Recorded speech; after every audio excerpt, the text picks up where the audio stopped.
عوض بيجي في 4 صور.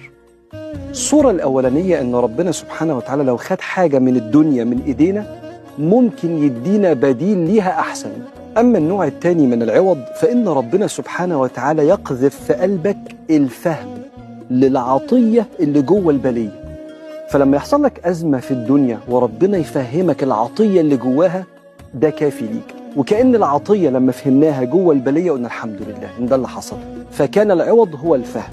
أما النوع الثالث من العوض هو أن ربنا سبحانه وتعالى وإن أبقى المشكلة يخففها من على كتافك بإعطائك نعم تانية أو انشغالات تانية، أو يقذف في قلبك الزهد تجاه حل المشكلة دي، وكأن قذف في القلب معنى كان هو العوض رغم بقاء المشكلة خلى المشكلة خفيفة عن الكتاف أوي.